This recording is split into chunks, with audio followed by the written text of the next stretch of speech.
6 safety tips for landlords dealing with tenants. Coming up.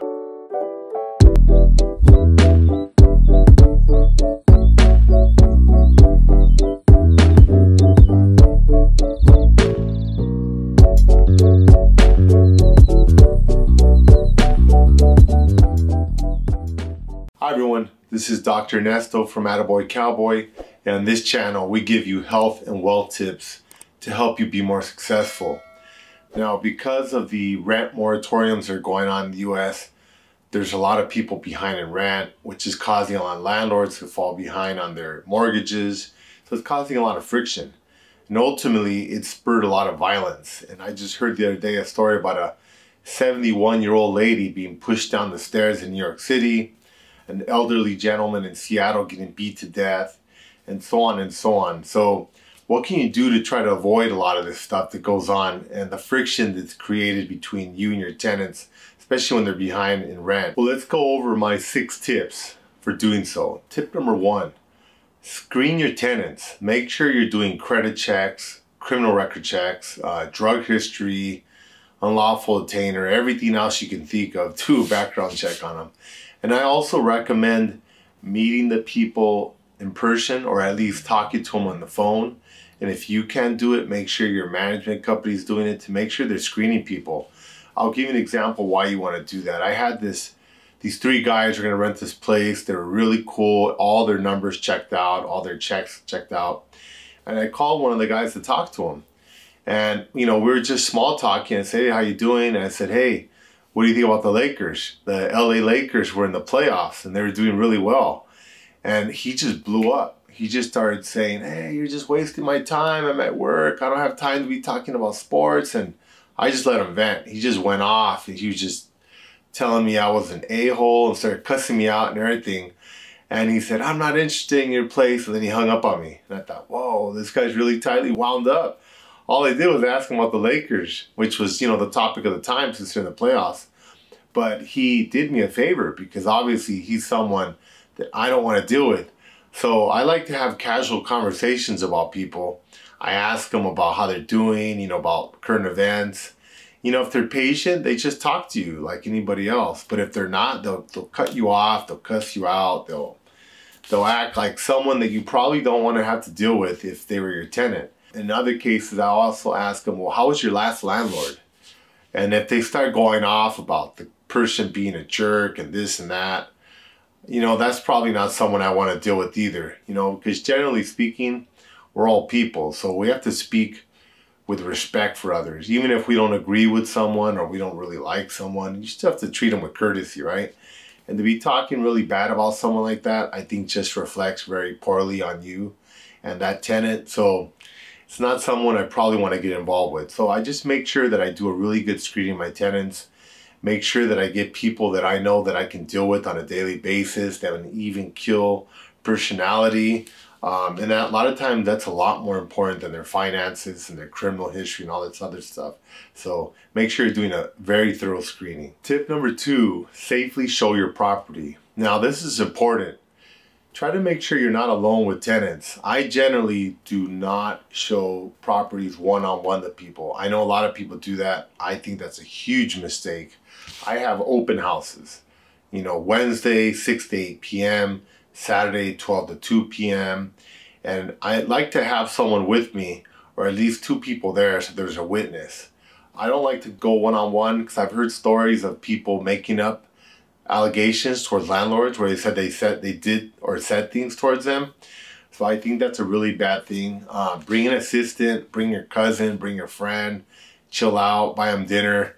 You know, just hang out there and let people roll through the property and check it all out. Open houses are definitely the way to go. One-on-one appointments, no way.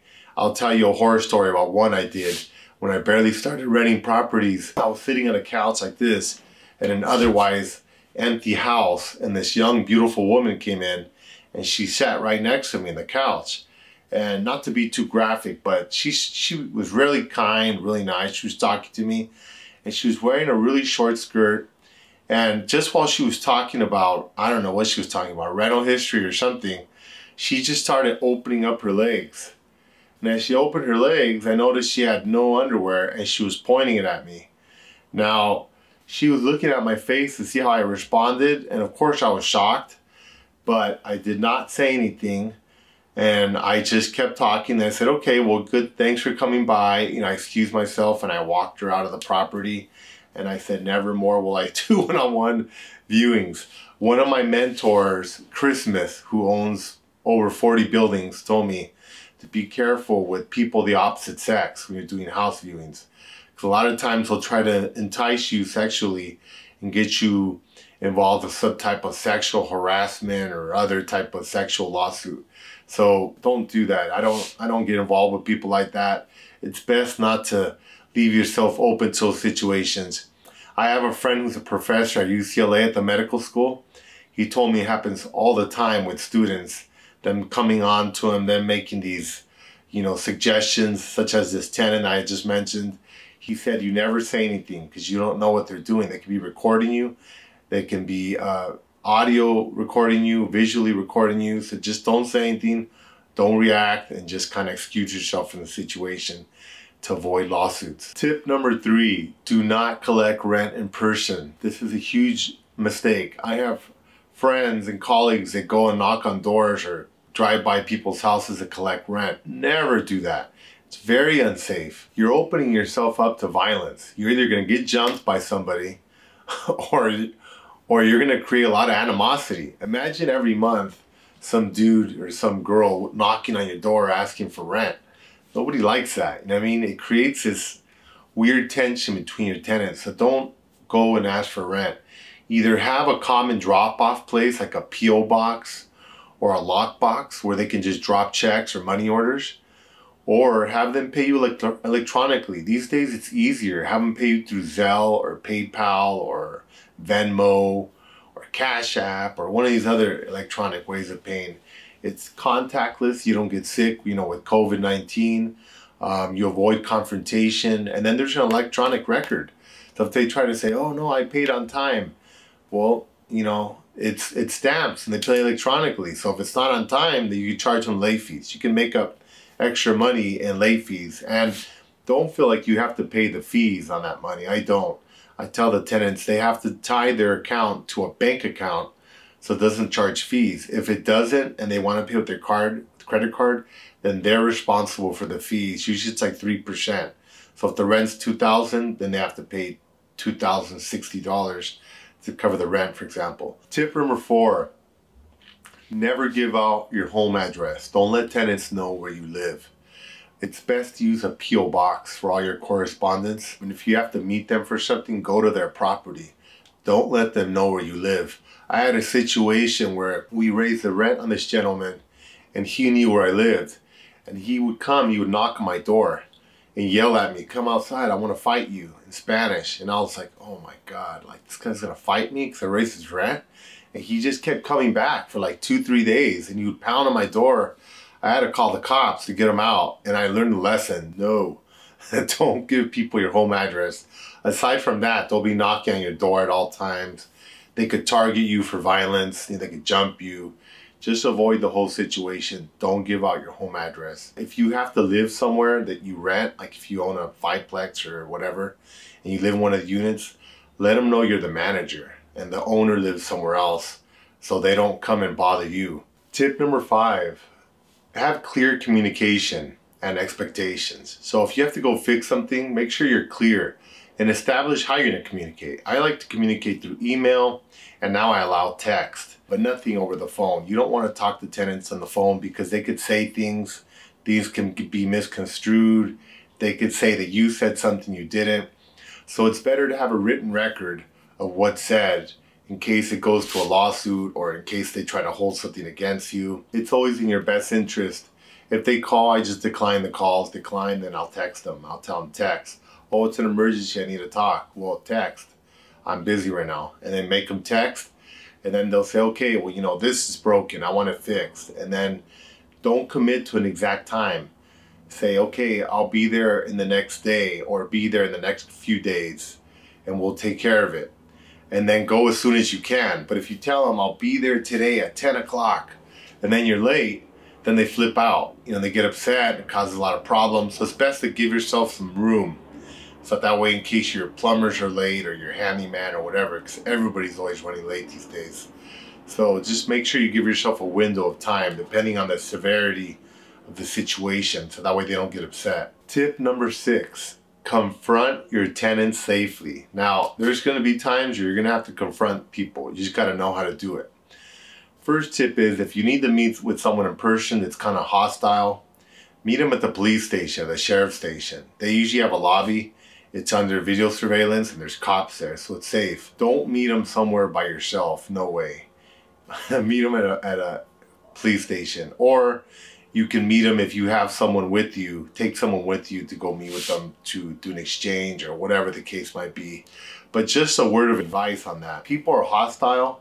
It's better not to confront them or approach them. If you have to like kick someone out or something like that, call the police, have them come over and help you, escort you into the property to take care of business.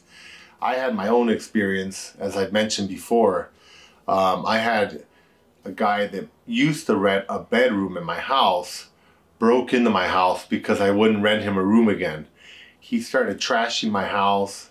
My roommates called me. I said, hey, I don't want any violence, just let him be. The guy trashed my place. They called the cops. The cops wouldn't do anything because I guess he used to live there. I came home, I walked into the back door, I went to go talk to him on the front porch and say, hey, you know, what's going on, you know? I didn't know that he was accompanied by his boyfriend. So his boyfriend jumps me, he jumps me, we get into a fight. They were incapacitated, I thought, and then I should have ran away, but because of my ego, I sat there and started looking at my phone. Let me call the police to get over here. One of them got caught up and pushed me off the stairs. I shattered my left leg into 33 pieces. I had to have 4 surgeries to reconstruct my leg. And actually, they wanted to amputate it when I went to the hospital. And those were friends of mine working there, doctors, and say, hey, bud, your family, we got to cut your leg off. I said, no way, I'm not doing that. I sent my x-rays to 6 other surgeons in LA. They all said the same thing, we have to amputate. I said no. Anyway, by the grace of God, I was able to save my leg. I wrote a book about how to heal bones quickly, but it taught me a valuable lesson. I shouldn't have went over there to confront that guy. I should just call the cops and waited for them and talked to them with the cops, because look what happened to me. I ended up being out of work for like a long time and lifelong damage. So definitely taught me a lesson. Don't confront people like that. They could be dangerous. Or get some friends to come with you, get the police. It's always better to be safe. If you need to, get someone else just to record, so don't try to say you did something to them. I hope these help. These tips have helped me to kind of keep the peace with tenants, and I know they help a lot of my colleagues and my clients. So from Los Angeles, California, this is Dr. Ernesto Martinez. Thank you for listening. Goodbye.